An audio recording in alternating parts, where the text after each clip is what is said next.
Labas. Prisėdau, tikiuosi, kad trumpam, bet turiu nuojautą, kad gali trumpai ir nesigauti. Atsakyti į kelis pakibusius klausimus nuo dar praeitų metų pabaigos, tai yra, kas ten su tuo Grampoweriu. Situacija po truputį aiškėja, ji nėra dar visiškai išspręsta, bet rėmai sprendimų kaip ir yra. Ir ką veiksiu šiais metais? Turiu jau preliminariai plius minus aišku savo kalendorių, ką ir kur šaudysiu.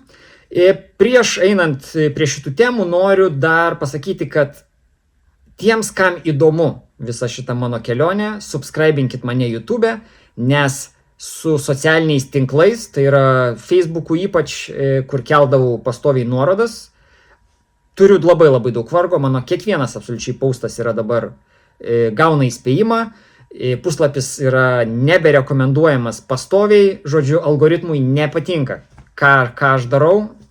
Turbūt reikia susitaikyti su nauja realybė, kad YouTube, kai kelsiu video, bandysiu į socialinius tinklus įkelti, nežinau, po savaitės kokios ir pasižiūrėti, kaip ten kas bus. Nes va ir su to pačiu Laseramo rifle treniruotė, kur paskutinį video dariau, tai jo mano Facebook'e jau irgi nėra, teko jį tiesiog ištrinti. Nu, toks gyvenimas. Tai apie Grampowerį.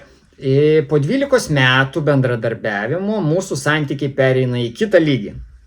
Gaila šiuo atveju, kad žemesnį. Kaip sakant, pralaimiu konkurencinę kovą, jeigu galima ją tokia pavadinti, Pavolui, kas šaudote PCC, žinote apie ką kalbu, absoliučiai unikalus atletas, šaudo visom ginklų linijom, ką Grampoweris gamina, yra vėlgi jų šalies atstovas. Tai negaliu nei pykt, nei savęs paguost, nei savęs pateisinti kažkaip tai, nes, kito lygio sportininkas. Čia žinot, kaip ir su Sordinu. Šiais metais atsidarau shot show, nuotraukas, jų bufas, nebėra Kazanskio. Praeitais metais buvo, šiais metais nebėra. Graufelis yra.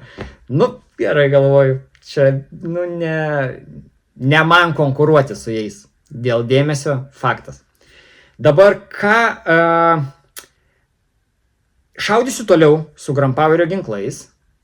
Jeigu viskas sklandžiai iki 27 metų pabaigos, o sklandžiai, tai jeigu aš galutiniam rezultate gausiu tai, kas man yra dabar šiame etape pažadėta, nes metų pabaiga nebuvo lengva, ten sutarėm vieną, po to keitėsi, sugalvojo. Čia vėlgi yra problema, kai tu neturi parašo pasirašyta kažkur ant kažkokio tai popieriaus, kuris įpareigotų ir vieną ir kitą pusę, tai tada prasideda, kas ką nori, tas tą daro. Čia žinot, kaip esu pasakojęs istorijas apie Benelį 21-22 metai, kai buvo susitarimas, kiekvienais metais aš gaunu po naują lygiavamzdį. Ir tada per metus pasikeitė kelis kartus pasiūlymas. Tai antras pasiūlymas, žiūrėk, mes tau lygiavamzdžio neduosim, bet duosim dar po metų. O tada jau tas dar po metų, jie tada pasiūlė, kad žiūrėk, mes tau galime duoti detalių ir marškinėlius mūsų gražius. Tai labai panašiai, kai nėra parašo, tai that's life. Tada ką aš išlošiu, iš to, iš Grampowerio visos šitos situacijos, tai yra turbūt du dalykai. Nežinau, vienas tai yra svarbus, vėlgi aš galiu šaudyti Lietuvoje. Čia yra kaip ir big deal. Todėl, kad gerai yra, aš vėl šaudau, teoriškai 7 skirtingas šaudimo disciplinas. Kažką pasidengti Lietuvoje, aš džiaugiuosi dėl to.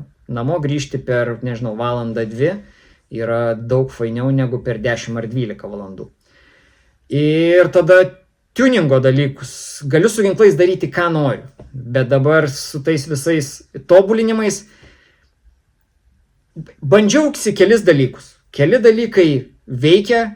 Čia parašė man per Instagramą vienas tų buferių gamintojas. Gal nori pasibandyti, čia jeigu patiks, ten įdėsi story ar ten post ar kažką tai. Atsiuntė man. Tai Aerui tą buferį įsidėjau. Tai kai šaudau pavertęs ginklą per kolimatorių, jisai veikia. Kai tik tai pasidedu ant barikados arba šaudau nuo kojelių, jisai tiesiog spina iki galo užraktas nevaikšto. Nežinau, ar jo išmatavimai netokie, ar jisai per ilgas. Sunku man pasakyti. Čia tokie, tai tokie dalykai labai atgraso nuo visų tų galimų tobulinimų. Man numeris vienas dalykas yra, aš turiu pasitikėti techniką, kurią šaudau, nes priešingų atveju aš negaliu koncentruotis į pačio savo, tai ką aš darau varžybos. Tai va tas dalykas tikrai atgraso, net nesinori nieko ten lyst, aš žinau, kad per tiek metų ten viskas veikia, tiesiog reikia prisitaikyti prie to ir bandyti iš savęs išspausti maksimumą, ką galiu. Tai va, tai su tais tobulinimais, tai slidi tema į pistoletą, iš viso nelyščiau nieko, stribogas, man irgi atrodo, kad ten iš viso yra antiek jisai paprastas, kad ten nėra ką tobulint. Su aeru norėtųsi kažkiek pasižaist, bet kol kas labiau bijau, negu, kaip sakant, baimė laimi prieš norą. Tai vat, kiti ginklai nebe Grand Powerio. Dabar pereinant prie varžybų temos. Taip, tai kalendorius. Tai pradėsiu nuo to, kad jau tiksliai žinau, kad balandžio mėnesį važiuoju šauti karabiną į Slovakiją. Slovakų ir Čekijos čempionatas. Kadangi Lietuvoje level 3 varžybų nedaro, tai ieškau galimybių užsienyje šiuo atveju pasidengti discipliną, tada grįžtu balandį iš šitų varžybų ir pereinu į lygiavamzdį, į shotguną. Naujas divizionas iš Modified, kur buvau 17 Europoje, šiais metais man rėmėjai nupirko tiesiog ginklą. Kaip sakant, stengiuosi įdėti darbo, kad jisai taptų veikiančių daiktų. Čia yra numeris vienas dalykas. Tai gegužę važiuoju 18 pratimų į Lenkiją šaut. Kaip sakant, pasitikrinti du dalykus, ar ginklas veikia. Ir nuo Marcino pažiūrėti, kiek aš jam pralošiu čia. Geresnio atskaitos taško, nerasi. Europos čempionas, pasaulyje antras. Tai Open'e tai puikia galimybė pasitikrinti. Ir tada dar po mėnesio birželį vėl važiuoju į Lenkijos shotguno čempionatą, tas pats ginklas. Žodžiu, papramogausiu šiek tiek su lygiavamzdžiu. Ir tada išvarau atostogų ir grįžtu ruoštis Lietuvos čempionatui. Tai Lietuvos čempionatas PCC ar Production Optics, nežinau. PCC, kaip vaikas mano sako, 10 nacionalinių titulų, tai ne 11. Tas kažkiek tai motyvuoja, nemeluosiu. Bet matydamas tą tokį, sakykim, taip, stiprų penketuką lietuvišką, labai įdomu yra Production Optics tiesiog pabandyti pasiruošti ir iššauti. Tai vat yra dvi pusės. Bet kuriuo atveju per metus šausiu ir Production Optics ir PCC, nes kol kas panašu, kad turėsiu labai daug darbo. Tai pašaudysiu.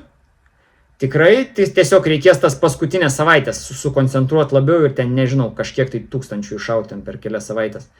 Vieno ar kito.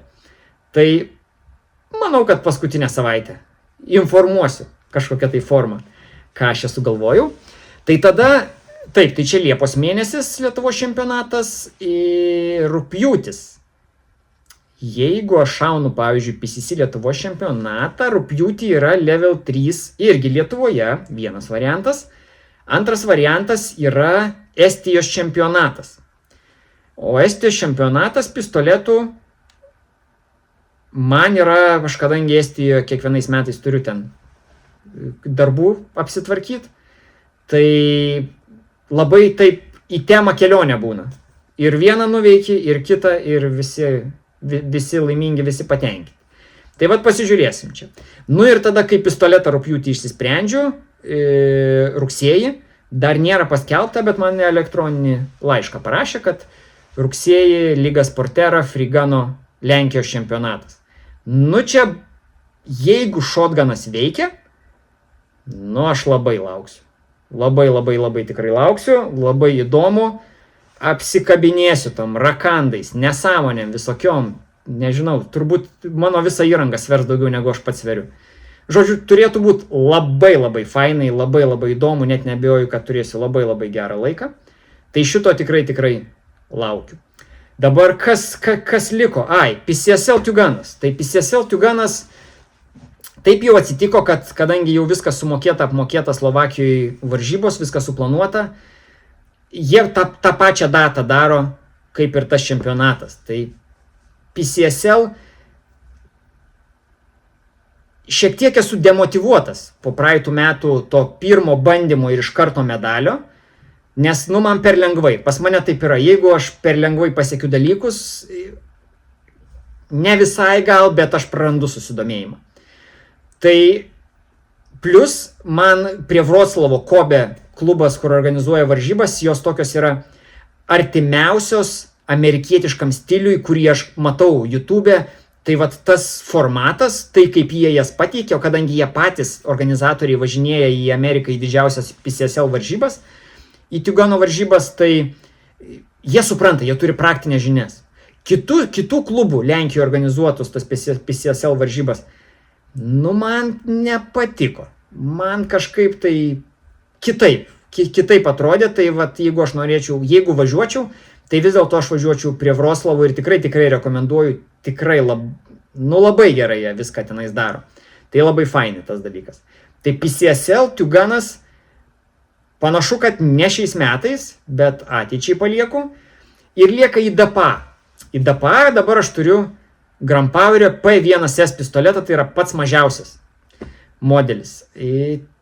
Nemanau, kad turėsiu laiko kažkur tai įterpti varžybas. Mačiau, kad Lietuvos čempionatas į DPA yra į rugpjūčio pradžioj. Tai ten tarp Lithuania Open ir tarkim tarp pistoleto, sudėtingai būtų. Plus reikia susiorganizuoti tą klasifierį. Tai yra prieš kiekvienas tas didelės varžybas, tier 2, tier 3, tu turi turėti tam tikrą reitingą, kaip čia pasakyti, klasifikaciją.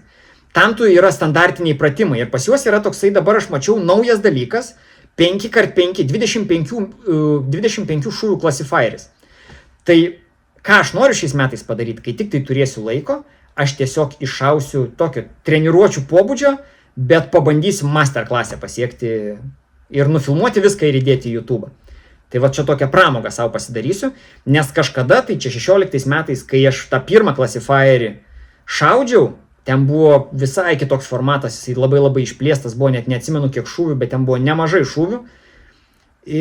Aš pirmų bandymų Lietuvos rekordą surinkau, bet man trūko, ten eksperto klasė buvo, trūko 2 sekundžių iki master klasės, nes aš ten taktinis tas reloadas išėmė dėtuvę turi įdėti į dėkliuką, o ne numesti ją. Ir aš pamečiau dėtuvę ir tada kol susigraibiau ir man ten 2 sekundžių pritruko. Tai dėl to labai gaila, nes daugiau niekada klasifierio nešau. Tai va, manau, kad pasidarysiu tokią savotišką pramogą šiais metais ir pabandysiu masterclass'e su tuo mažiuku pistoletuku pasiekti. Pasižiūrėsim. Tai va, maždaug tokie planai šiems metams. Atrodo, viską papasakojau, ką norėjau papasakoti. Klausimai, atsakymai epizodų yra jau 2 nauji klausimai, dar 3 užduodat, bus viso 5, sėdu įrašinėju, ilgam neatsisveikinu, visi žinote, ką daryti. Iki.